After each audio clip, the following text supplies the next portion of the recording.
On the morning of July 2nd, a quiet coastal town woke up to what everyone believed was the most important emergency in its history. Sirens were wailing, fishing boats were launching, marine biologists were scrambling onto helicopters, families were sprinting toward the shoreline with bedsheets and buckets of water, hearts pounding, ready to do whatever it took. Within 45 minutes, over 300 people had mobilized into a full-scale rescue operation. Drones were in the air, Coast Guard vessels were cutting through the waves, a local news crew was live on air, the mayor was on the phone with wildlife authorities. The only problem, there was nothing to save, not a single living creature was in that water. What 300 panicked, well-meaning, genuinely heroic people had rushed to rescue was a collection of inflatable pool loungers, gray, dolphin-shaped, premium vinyl, made in China, that had escaped from a nearby resort's midnight pool party and drifted quietly into the bay overnight. This is the story of the greatest accidental rescue mission a town has ever launched, and it is one of the most beautiful things that has ever happened.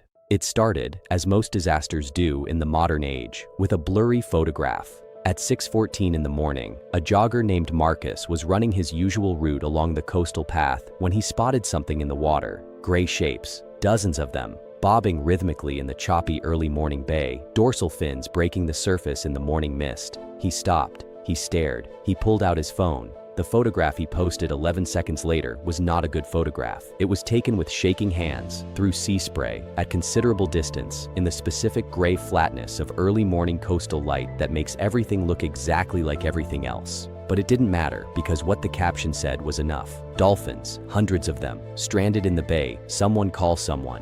Within 4 minutes, the post had been shared 200 times. Within 8 minutes, it had reached the local emergency coordinator's phone. Within 12 minutes, the first calls were going out to marine rescue volunteers. Within 20 minutes, the town's emergency broadcast system, designed for hurricanes and chemical spills, had activated for the first time in 7 years. Nobody stopped to verify. Nobody zoomed in on the photograph. Nobody asked whether the gray shapes in the water moved with the particular deliberate motion of living animals, or whether they bobbed with the particular passive compliance of objects that simply went wherever the current took them. There was no time. There were dolphins, and they needed help. What happened in the next 45 minutes is genuinely one of the most impressive things a small community has ever done. The fishing fleet launched first. 7 boats, crewed by men and women who had been pulling nets since before sunrise, turned their vessels around without a moment of hesitation and headed toward the coordinates Marcus had shared. They brought nets, buoys, ropes, and decades of experience reading the water. The kayakers came next. 14 of them, from the town's paddling club, hit the water in under 10 minutes from the first alert, a personal best they would later note with some pride despite the circumstances. The paddleboarders followed, then the Coast Guard vessel, then a research boat from the marine biology station 20 minutes up the coast, whose director had received the alert and immediately dispatched 2 of her team members with a drone and a full stranding response kit.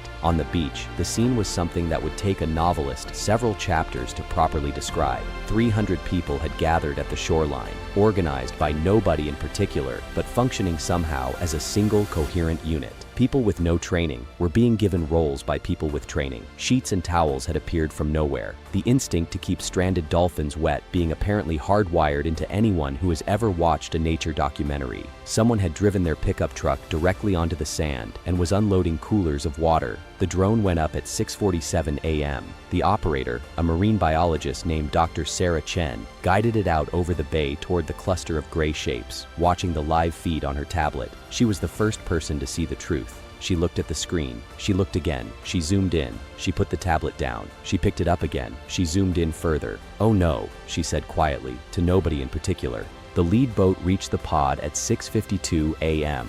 Captain Dave Riley had been fishing this bay for 31 years. He had seen dolphins in these waters hundreds of times. He knew what a stranded dolphin looked like. The labored breathing, the disorientation, the heartbreaking stillness of an animal that has somehow found itself in a place it cannot escape from. He cut the engine 20 meters out from the nearest shape, the way you do when you're approaching a living animal. You don't want to panic. He picked up the long-handled net pole used for guiding distressed animals. He reached out toward the nearest gray fin. The pole made contact. The dolphin gave a small, cheerful squeak and bobbed gently away on the current. Dave Riley is a man of considerable experience and composure, but what he said in that moment, according to the 3 crew members standing behind him, was not composure. It was a single word that cannot be repeated here, followed by a long silence. followed by the unmistakable sound of a grown man beginning to laugh. He reached out again. This time his hand closed around the fin. It was warm from the morning sun. It was smooth in the specific way that high-quality vinyl is smooth, and stamped just below the waterline, in small black letters, were the words, "Inflatable leisure products, made in China." He held it up for his crew to see. Over the radio, Dr. Chen's voice came through, very carefully controlled. So the drone footage is showing what appears to be approximately 60 inflatable dolphin-shaped pool loungers, premium grade. I think there's a price tag still attached to one of them.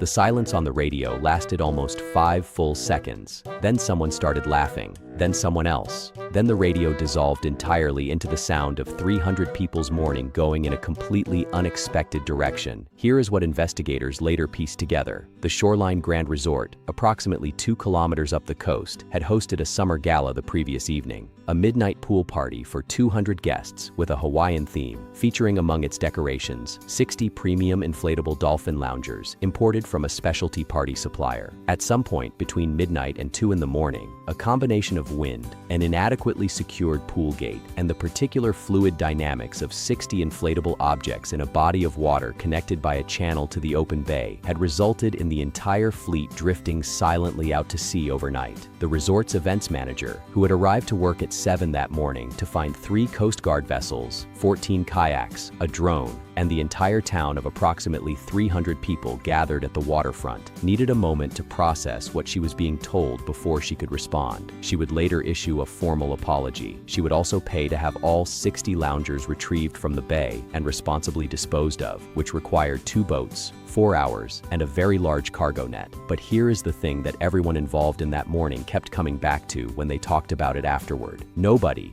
not a single person, regretted being there. Not the fishermen who turned their boats around, not the kayakers who hit the water in 10 minutes flat, not the people who drove to the beach with bed sheets, not Dr. Chen, whose drone footage would become one of the most watched videos of the year for reasons nobody had anticipated. Not even Captain Dave Riley, who held up a vinyl dolphin fin on live local news and laughed until his eyes watered, because what that morning proved, beyond any possible argument, was that this town would show up.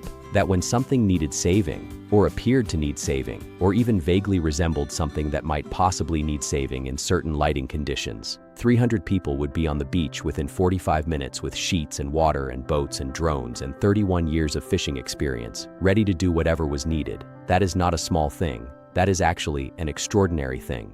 3 weeks after what the local paper somewhat inevitably named the inflatable incident, the town held a meeting. It was called, officially, a Community Marine Emergency Preparedness Forum. It was attended by more people than any town meeting in recent memory, which the mayor observed was somewhat ironic given the circumstances. But what came out of that meeting was real. The rapid mobilization that had happened by accident, the network of boat captains and kayakers and volunteers and marine biologists that had assembled in under an hour, was formalized into an actual emergency response system, a proper one, with a coordination protocol, a communication chain, a roster of volunteers, and a direct line to IFAW's Marine Mammal Rescue Team on Cape Cod. Dr. Sarah Chen, whose drone had been the first to discover the truth and who had handled that discovery with remarkable professional dignity, became the coordinator of the new network. She organized a 6-hour training day for anyone who wanted to be involved in genuine marine animal rescue. How to approach a stranded dolphin, how to keep it wet and comfortable while waiting for expert help, how to read its breathing and body language, what to do, and critically, what not to do.